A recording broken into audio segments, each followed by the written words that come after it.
Great, thank you. Okay, thanks for the reminder, Rachel. We're going to record this session. And Prachi, if you could please make me and Hillary co-hosts. You should be co-host. Perfect, thank you. Great, So I'm going to stop you.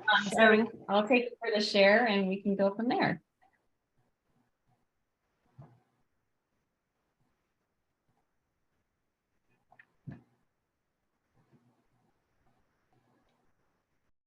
All right.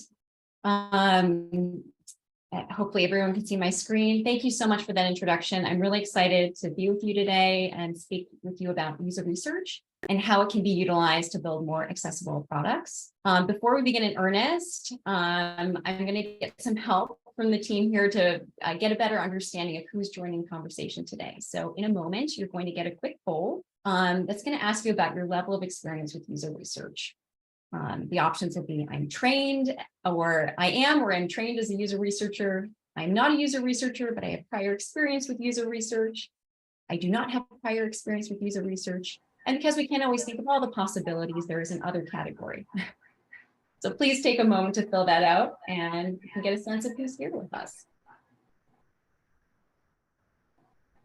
Great. All right, so it looks like as we're getting in the results here, no surprise, given this is a group of product managers, that we have a number of folks who are not user researchers, but have had some experience with it in the past, and then a number of folks who this is new for them, and then we have a small portion who have experience actually doing user research and having that training. So that's a really really helpful gauge and a mix of folks with different backgrounds. So in terms of today, I'm going to start by sharing more about my background and my path to leading research teams. I'm going to share my view of user research and its role in the product development process. And then I'll transition to our primary focus today, which is accessibility research. And I'll share a recent case study from my team's work at Motional, where we are working to make transportation safer, more reliable, and accessible through our self-driving taxis. And then lastly, I'll end with a few tips on how you can build a practice of accessibility research in your own organizations. So a quick disclaimer, accessibility is a complex topic. Many people have devoted their lives to advocating for greater accessibility of products and services and have a level of expertise or personal experience that eclipses my own. What I hope will be valuable to you today is sharing my perspective as a research leader who has worked with teams to establish or grow a practice of accessibility research, in part by leveraging subject matter experts to achieve that. So one of the interesting things about the field of user research and UX more broadly is it attracts people from a variety of backgrounds, and I'm no exception. I started as pre-med in undergrad. I took a film production course on a whim, fell in love with storytelling, and that led me to NYU and working on documentaries for the History Channel. And then I joined WGBH and began producing and designing educational children's media for PBS, shows like Arthur and Curious George, and the accompanying websites, mobile apps, and digital games for a mix of children, parents, and educators. And it was while I was working for PBS that I first learned about the burgeoning field of UX and the concept of developing product requirements based on user needs. I sat in on a graduate course on human factors at Bentley University, and I was just hooked. I thought, this is so cool. It is leveraging an understanding of the brain and human behavior to design better products and services. This is what I want to do. And I decided to go for my master's, and while I was continuing to work full-time at PBS. And during that time, I was able to directly apply what I was learning to my work developing educational media, and began training developers, graphic designers, producers, product managers on how to adopt a user-centered design process. And it was also there that I first learned about accessibility standards, such as the Web Content Accessibility Guidelines, or WCAG. As a nonprofit educational organization, WGBH was ahead of the curve, and PBS in general, on accessibility. They had a dedicated team and leadership role around this. And fun fact, WGBH actually pioneered closed captioning for audiences who are deaf or hard of hearing. And every year, their media access group captions thousands of hours of live and taped broadcast and cable television programs, streaming content, music videos, feature-length films, and content for museums and other attractions. So they go beyond more than just PBS content. Soon after completing my master's, I received an offer from iRobot to build their research team from the ground up and jumped at that opportunity. I know we're in Boston, so many of you are probably familiar with iRobot, but for those who aren't, they're responsible for the Roomba and the Braava, which are those sweeping and mopping home robots. And then over my 5 years at iRobot, I grew the team from myself to a multidisciplinary team of 14 designers and consumer insights researchers. And through our research, we were seeing the value that our robots were providing to a number of people with physical and sensory disabilities, whether they lack the strength, energy, or dexterity to engage in a very physical act of vacuuming, or for instance, if they were blind. So at the time, we just rolled out Alexa compatibility with our robots. And I remember sitting on the couch in a condo with an older couple, the wife of whom was blind, and having her excitedly tell me how empowering it was for her to tell her Roomba to go clean the kitchen after dinner every night. And, we were doing that research, and at the same time, my team and I were recognizing that there was a lot more that we could do to support the needs of users with disabilities. And that prompted me to commission an accessibility audit of our research practices, from how we were recruiting participants for research studies, to providing team training on inclusive language, to modifying our protocols and methodology to be more inclusive. And we also, as part of that, hired a consultancy to conduct an expert review of our mobile app and provide us with some concrete recommendations and guidelines for how we could make that experience more accessible, particularly for the blind and visually disabled. And then in early last year, I left iRobot and joined Motional to scale up their user research practice and establish a human factors research competency as well. And while I love my time at iRobot, I couldn't say no to the opportunity to work on autonomous vehicles and to be part of that mission to reduce the roughly 40,000 motor vehicle fatalities that occur in the US annually. And then as of Q4 last year, I took over leadership of our UX design, prototyping, and industrial design teams as well. So outside of conducting research and leading UX teams, I also enjoy providing mentorship and coaching to the next generation of researchers and designers who are entering the field through contributing content, videos, articles to various blogs and websites. And then I also serve as a member of the industry advisory board for Bentley's Human Factors program. And that's an opportunity to help shape how this next generation of researchers and designers are taught and ultimately positioned to succeed in the industry. So that was a bit about my path to conducting user human factors research, but what is research exactly when I talk about it? And so for the purposes of today, I'm going to focus on user research, as human factors research and measuring cognitive performance is a topic in and of its own. So when I use the term user research, I'm referring to systematically studying the goals and needs of users with the intent of designing tools that improve how they work and live.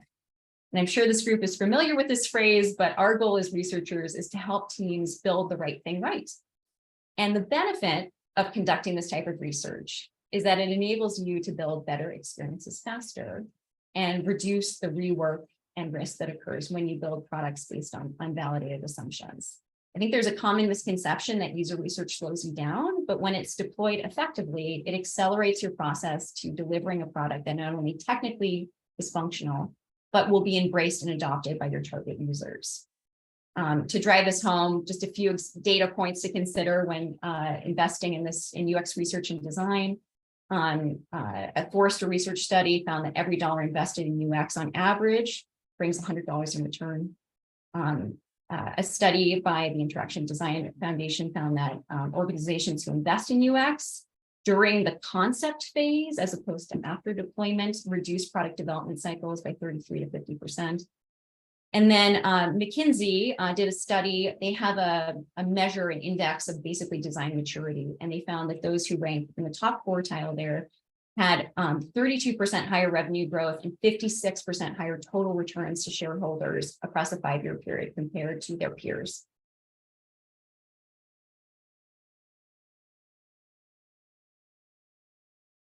So as researchers, the way that we achieve this and bring that return on investment is we follow a human-centered design process. And this begins with identifying user needs, pain points, and design opportunities, and brainstorming and iterating on potential solutions to meet those needs, and then evaluating and improving the use of those solutions. And I think someone might need to mute. And we collaborate closely with our colleagues in engineering, design, and product management, of course, to achieve this. I love it.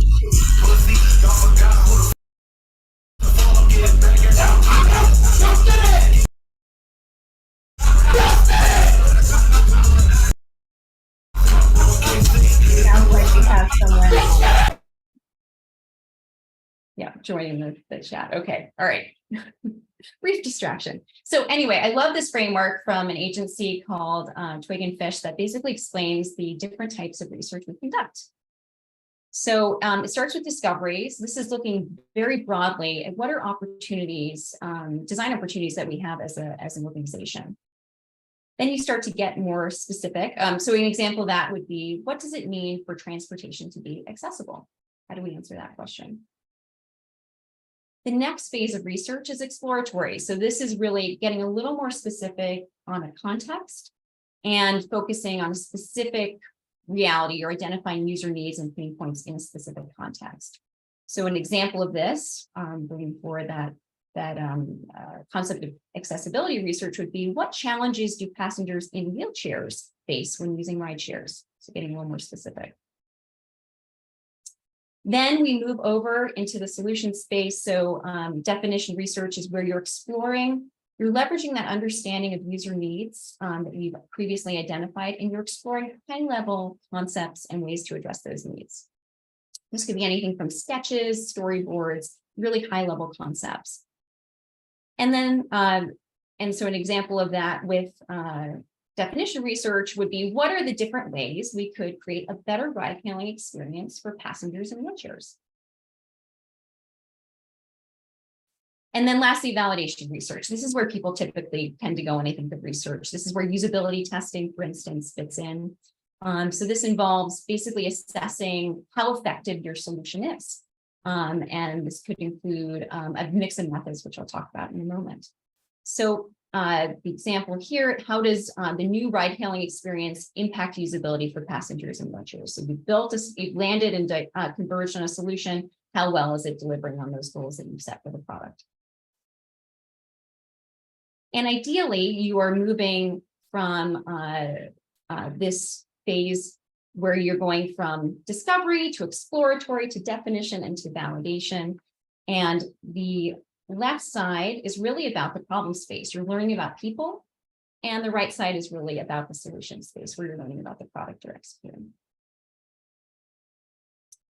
And so some of the methods that you typically see here, discovery, this could be anything from surveys, in-depth interviews, exploratory research where you're going in context, say contextual inquiry, ethnography, definition research. You could be doing anything from card sorts to kind of going through storyboards with users, talking through an experience.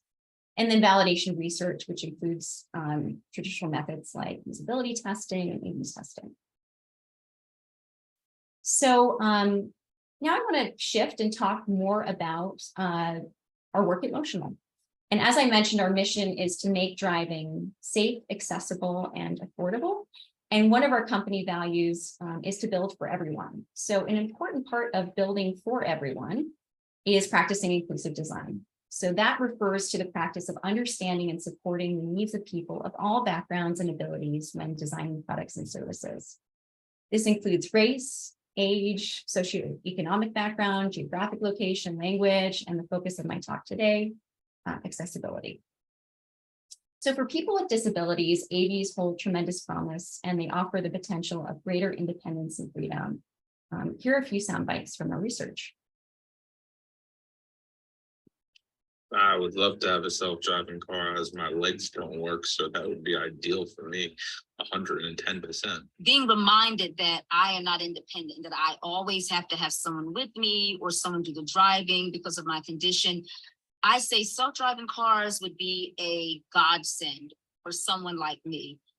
That would be a dream if a self-driving car became available while he was still alive. He just said that he hopes to live to see the day. So unfortunately, in many industries and with many consumer products, accessibility is often an afterthought rather than a core design principle. For instance, in transit, a common approach is to chop shop or modify existing vehicles to be wheelchair accessible, such as add a ramp to the back of the vehicle and secure the passenger in what was the trunk of the car. However, for many riders with wheelchairs, this is not a positive or particularly equitable experience to ride where luggage would otherwise be stored. So you compare this when you build for accessibility from the start and apply an understanding of user needs to the design process. So for instance, when we consulted with the City of Boston's Age Strong Commission, they pointed us towards the MV1 vehicle, which you see pictured here, which is a far superior experience for riders with wheelchairs than riding in the back of a car. And this vehicle not only helped those in wheelchairs, but also seniors who have challenges walking and stepping into vehicles. Which brings me to, why should we design for accessibility? Well, first of all, a significant portion of Americans, 25.5 million, have a travel limiting disability. 44% of those individuals rely on asking others for rides, 14% use special transportation services, and 70%, unfortunately, are forced to reduce their day-to-day travel as a result. Additionally, 3.6 million Americans do not leave their homes because of their disabilities. And history has shown us that when we design for people with disabilities, we generally raise all boats and improve usability for everyone. For instance, audiobooks were originally designed for the blind, but how many of you have listened to one yourself because for whatever reason, that was more convenient or usable for you in the moment? And if that were not compelling enough, every American will have a temporary or situational disability at some point in their lives. This graphic from Microsoft's Design Kit does a great job highlighting that when you design for permanent disabilities, you're also supporting the needs of those with temporary or situational disabilities. So for instance, if you design for someone who's missing a limb, you're also supporting the temporary needs of an individual with an arm injury, as well as the situational needs of a new parent who only has one arm to spare on account of caring for a baby. So now that I've made the case for why you should design for accessibility, let's share some of how we're doing this at Motional. So for our research team, this has involved a multi-pronged approach of interviews with subject matter experts to leverage their knowledge of riders with travel limiting disabilities, working with organizations such as the National Federation of the Blind, the City of Boston, which I had mentioned, the Institute for Human-Centered Design, and many others. We conducted robust ethnographic research to understand the needs and pain points of people with disabilities when they travel by car, ride shares, buses, trains, and subways. For instance, we learned about the considerable preparation that goes into preparing for a simple trip. This involves everything from packing extra hearing aid batteries to notifying emergency contacts, and how traveling on a subway can be sensory overload for a rider with autism. And in addition to that, we devoted research to that dedicated research on the needs of riders. We also recruit them as a regular part of our product testing process. So particular kudos go to researcher Felice Lang and designer Lynn Pham on the team who have been spearheading this work. Felice has been an internal champion for this and has spearheaded efforts to recruit participants with a mix of sensory, physical, and cognitive disabilities for our research. So from that research, we developed 10 design guidelines or principles for supporting accessibility. These include prepare, which speaks to the point I was just making around that extra work that's involved in getting ready to go on a trip. I mentioned the extra batteries for hearing aids, contacting your emergency contacts so they know when and where you're going, bringing a change of clothes, those other aspects of preparation. Linger. Some people, oftentimes people need extra time to allow them to basically move at their own pace and not create unnecessary stress and urgency about them, say, making it to the vehicle within a certain time frame. There was a case with a rideshare provider where people were getting charged extra if they took too much time to get to the car, and then they would have to appeal that if they had a disability. But rather than create that additional work on the back end, we're trying to design with this in mind from the start. Focus. So participants with ADHD and other cognitive disabilities, it can be overwhelming to travel and confusing. There's a hesitancy to use public transit for some of these individuals. due to the amount of noise, kind of the visual noise as well. So how do we keep that in mind when we're designing our experience and really only call attention to the moments that really matter? Simplifying. This is also coming from the work we've done with users with cognitive disabilities. So those concerned about overstimulation, there's confusion over, say, that the fact that a bus may pick up and drop off in different spots, not the same location. So how do we keep in mind and streamline that experience so it's as clear as possible? Caretake.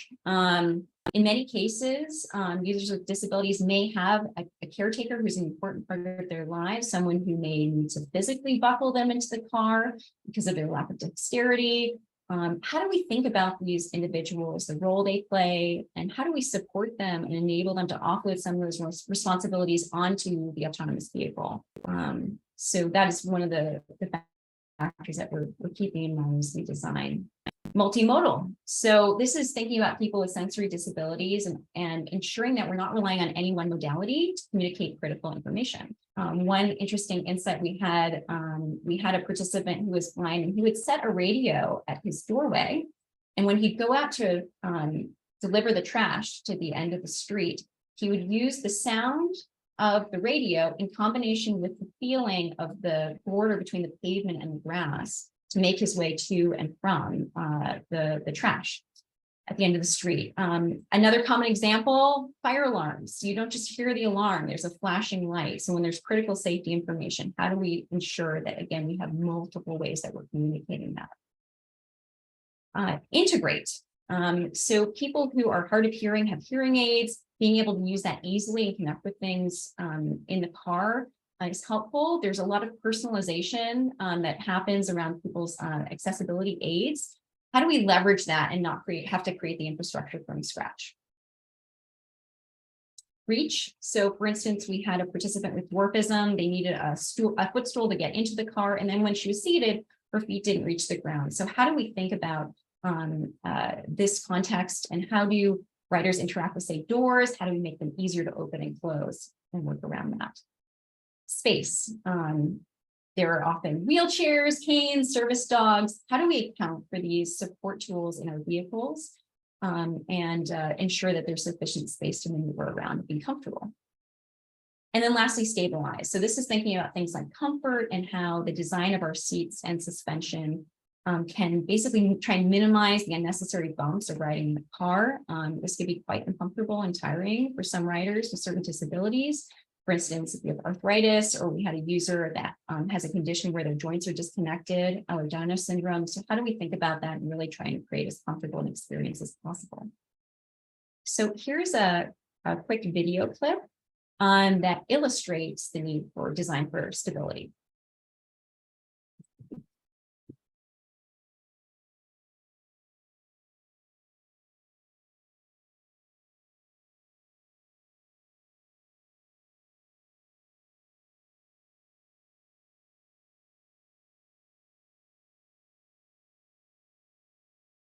So you could see kind of the challenge and the need for additional support in that context. So how do we put design guidelines into practice? So one example is the development of hard keys within our vehicle that enable passengers to start the ride, call an agent, or pull over. And I say hard keys because I'm talking about tactile physical buttons that you can feel as opposed to, say, touch screens. Touch screens in particular, and relying on that can be challenging for blind or low vision riders to utilize.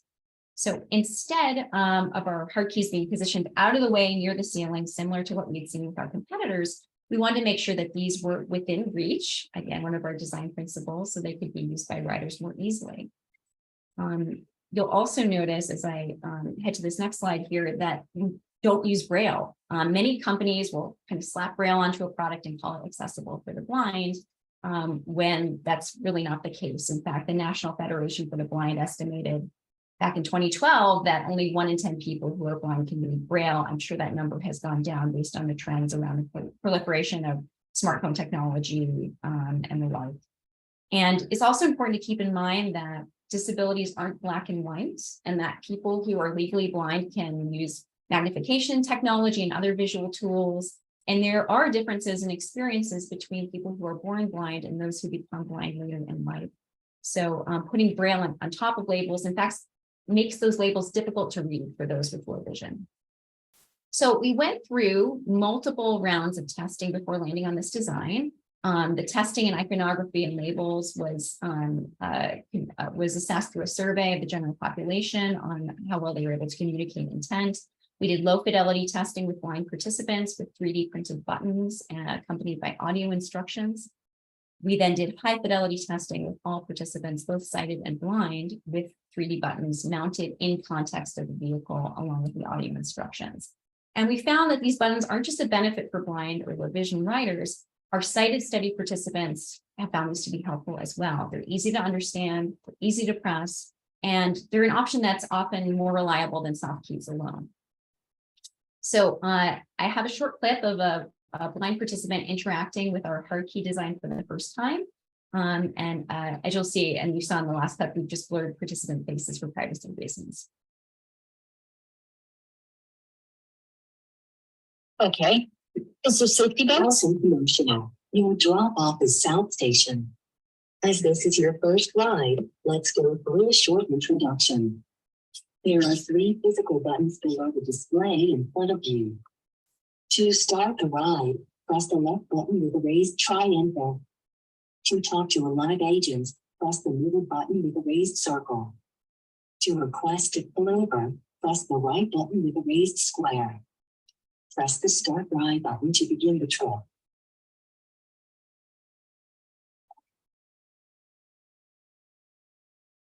Heading to South Station, you'll arrive in 6 minutes. Excited by that? I know, it's so cool. I love that clip and just like the unrepressed glee you hear in her voice. We see that so much when we do this type of research, and just this unlocking of the ability to travel independently is just like such a wonderful moment, and people see so much potential in this. So it's really exciting to be part of that. Okay.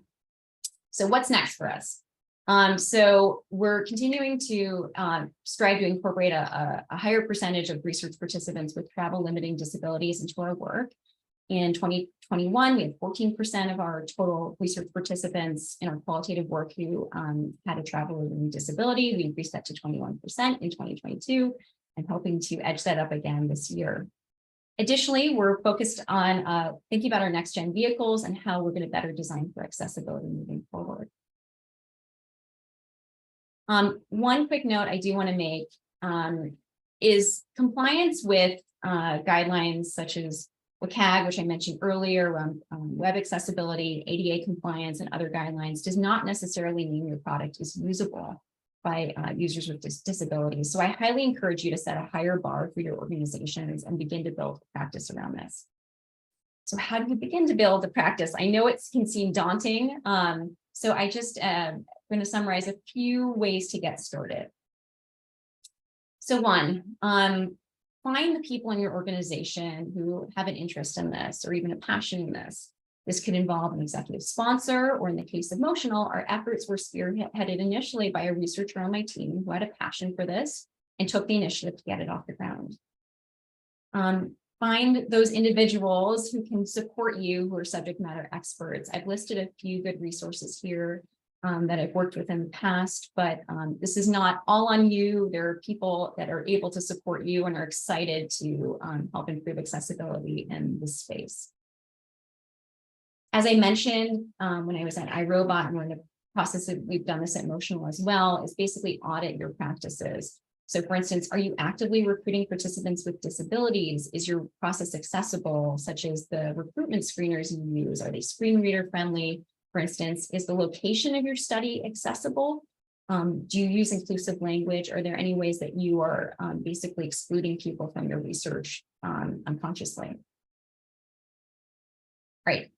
Remembering that there's progress before perfection. There's a lot that goes into this, and it may be easier to just start by conducting a dedicated study with users with disabilities on one aspect of your product. And then your longer term goal could be to strive to include users with disabilities as a standard part of your practice, as we're doing now at Motional, and for all the features and products you're developing.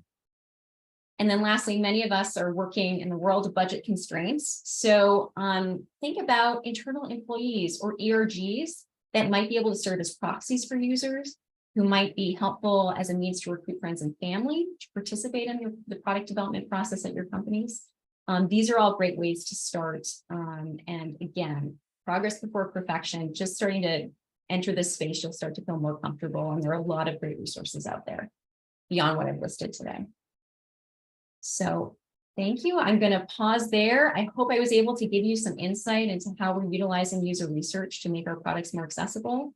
I hope I've inspired you in some way to pursue this important work in your own organizations, and I'm more than happy to take any questions.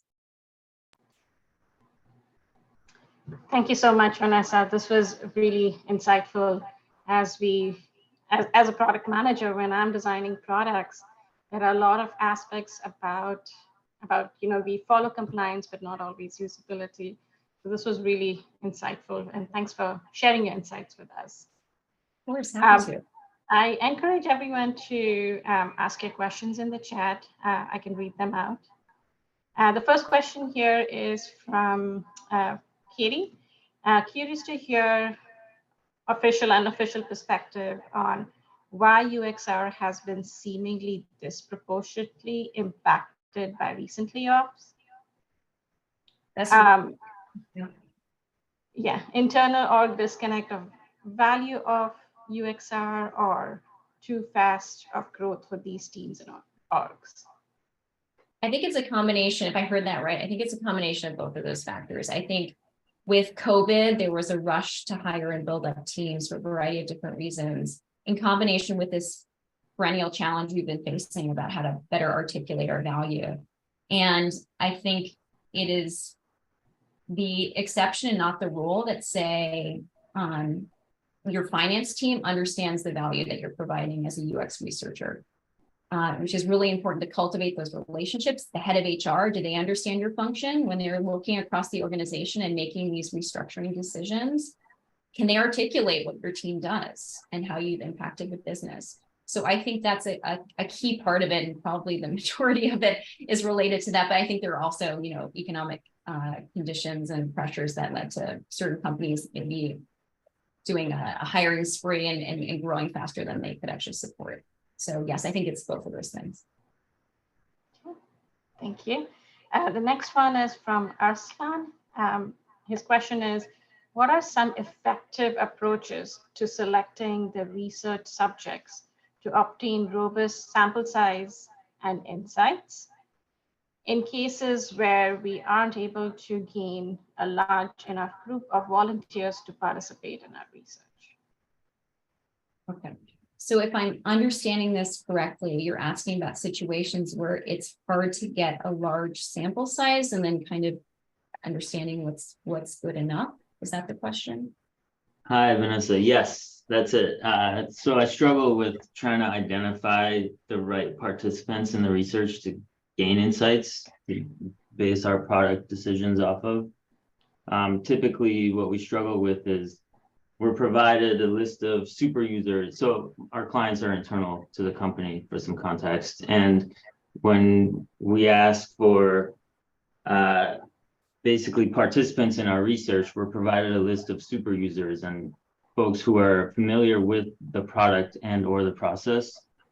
And that's good because they can have some insightful input into our research, but at the same time, they're not a good representation of all the users. So how do we address that challenge of basically covering all the bases and getting insights from those users who are less savvy with the product? Okay. And I'm sure there's a number of questions I could ask you to really dig into that in your situation, but I think at a high level, are these people opting in? Like this is a self-selected group of people who are willing to participate in research who just happen to be super users who are excited about the product and the process? Or is there some other issue that's gating you from gaining access to more users within the company? Yeah, I would say it's the opt-in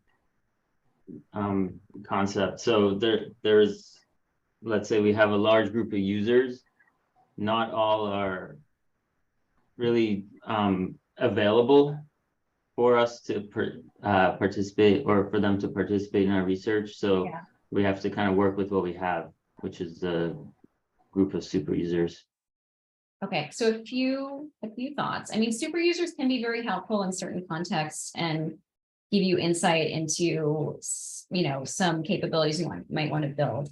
As someone who is working in a company where we also do considerable internal research with our operations teams, and have bandwidth challenges, they have other work to do.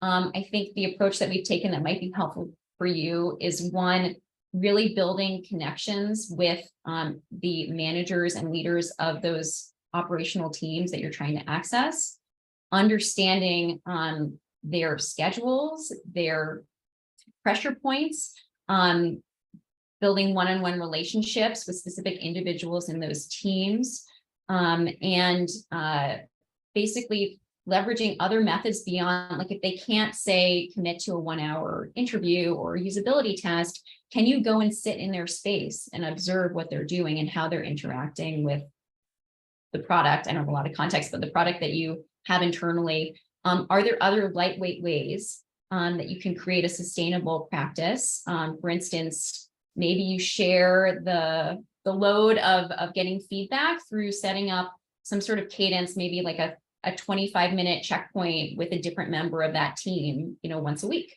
So I think it's all about trying to meet them where they are, so you can get access to more than just the super users, and I guess approach it as you would with empathy and understanding what their constraints are, and find that way that you can still get feedback in lower lift ways. I mean, there might be other mechanisms through surveys, leveraging data analytics as another way to look at the behaviors without having to directly solicit attitudinal feedback from these users. So depends on what you're trying to understand and learn, of course, but hopefully within that, you have some ideas for how to go about this challenge.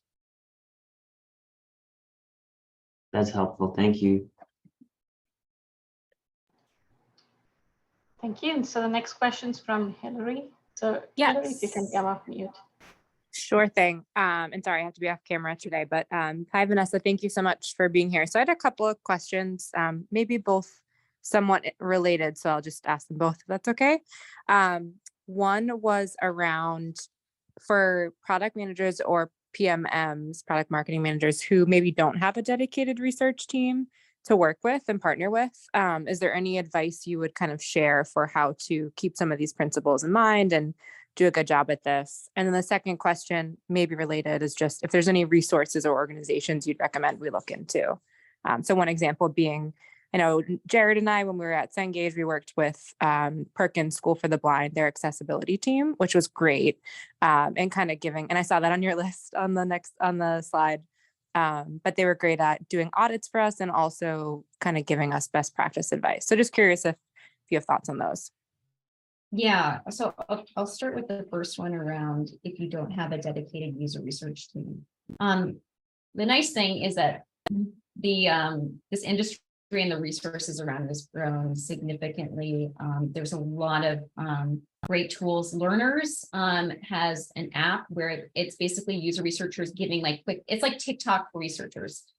And they have short videos which give you, on a variety of topics, you can ask questions directly and have a research leader at Meta answer your question about research. So I would encourage you to look at those types of resources to kind of build a foundation. There are, depending upon how deep you want to go and how much this is a passion, it's everything from consuming blogs from for people nerds that DScout puts out. User Interviews has blogs. So these are companies that build research tools who also have in-staff researchers who are basically contributing thought leadership and ideas, and a lot of content aimed at people who are just wanting to get into the field, all the way to boot camps which I have mixed opinions on, and certificate programs, and then even as far as a graduate degree. So I think there's a lot out there to help you get started.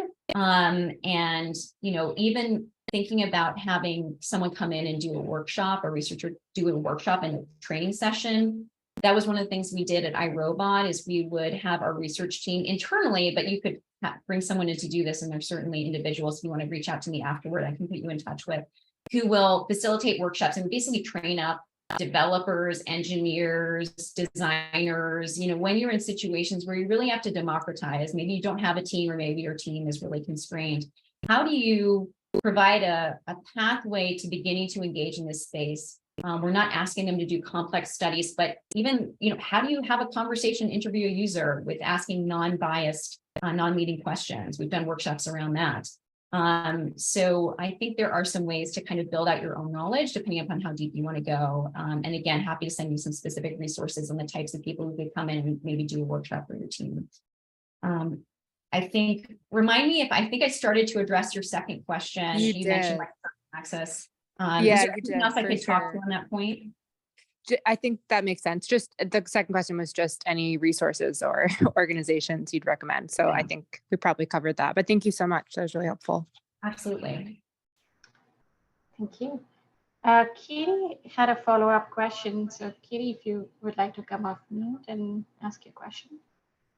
Yeah, sorry. I know you spoke to products, so I'll skip that. But in an ideal structure, where would you place research within a larger digital group? Like, what would be your ideal / where do you find it most realistic?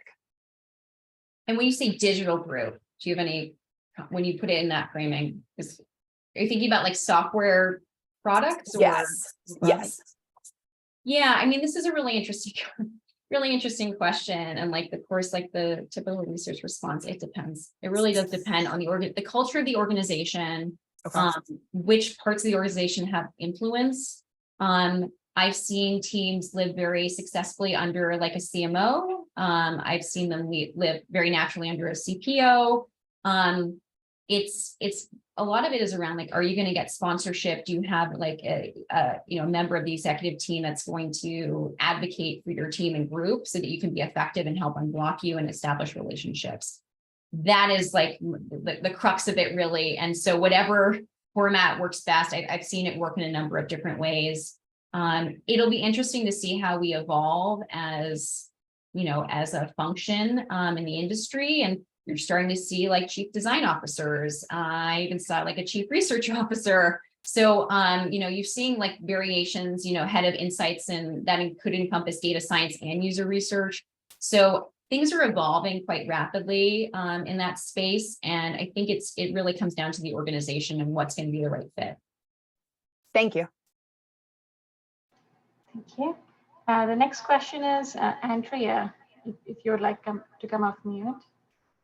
Yeah, I mean, this is kind of cheating because Vanessa and I work together, but Vanessa, could you just quickly comment on the timing implications in terms of doing this type of research for hardware versus software products? Where does it fit into the product process? Yeah, great question. So with software, most people are obviously working within an agile framework. You can be very responsive to, testing, developing, testing, and responding, and doing iterative design changes quite fluidly. With hardware, as is the case with Motional and where I was at iRobot, you have to be really thoughtful about, basically timing your research well, because you have to lock into certain decisions years in advance. Where do you build in flexibility to that process, knowing things are going to change? So designing with flexibility in mind.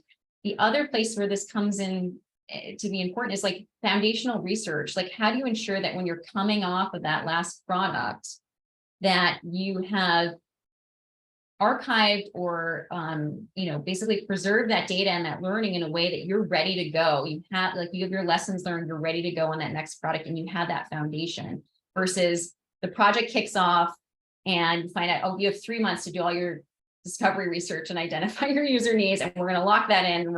So really having a practice of continuous discovery, having kind of those foundational insights and doing that work, which can be hard to fit in, that's what's going to put you in a better position to then have to work on these shorter timeframes or time horizons to lock in these key decisions. So it's a combination of making sure you plan well with like trying to build in flexibility. Does that answer your question? Yes, thank you. Thank you. I think that covers all the questions we had in our chat. If anyone has a question, feel free to come off mute and ask your question.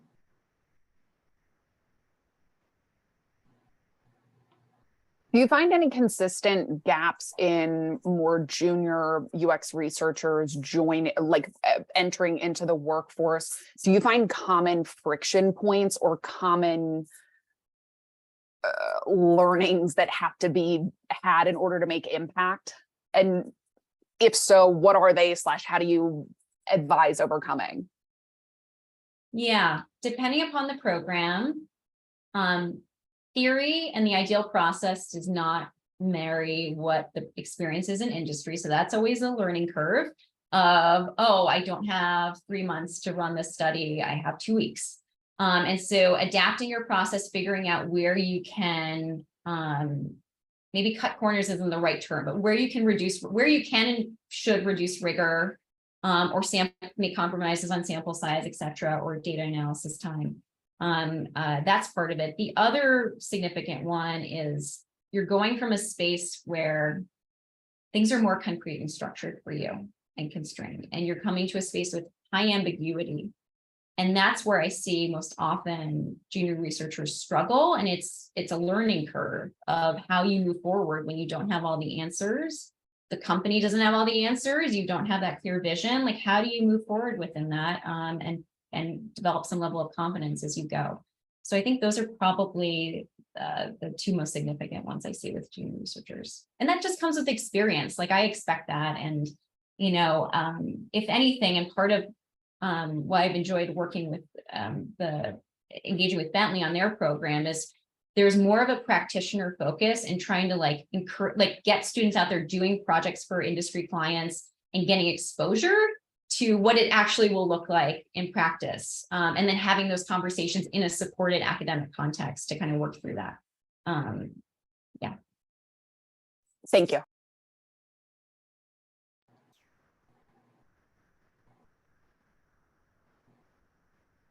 Are there any other questions? I'm curious, like with this group that you have, or, thoughts you've had about user research. I'm happy to field any other questions with the time we have left. Hey, Vanessa, it's Sarah Plummer here. I'm just wondering how much you're using any data analytics with the work that you're doing with accessibility? So specific to accessibility, I think we definitely have room to grow there in terms of our use of data analytics. More broadly, we do heavily leverage data analytics in terms of our product development process, and looking at how our AVs are performing, looking at usage of internal tools that we're developing and understanding where we have maybe lags in adoption with what we're putting out into the world. I think with accessibility, though, it's definitely worth digging further into how we can better utilize that. And especially because we're at soft launch. So like we have a fleet operating in Las Vegas right now. We're heading towards our commercial launch. So as we get more people interacting with our vehicles and are collecting data at greater scale, I think there'll be even more opportunity to utilize those. So are you able to collect data with the hardware that's actually in your vehicles? Yeah, so depending upon the context, we have a lot of integrated hardware software components. So, there are a number of mechanisms that we have to kind of measure different aspects of the experience, touch points, the hard keys that I mentioned, being able to track that and their usage, for instance, will be something we'd be looking at.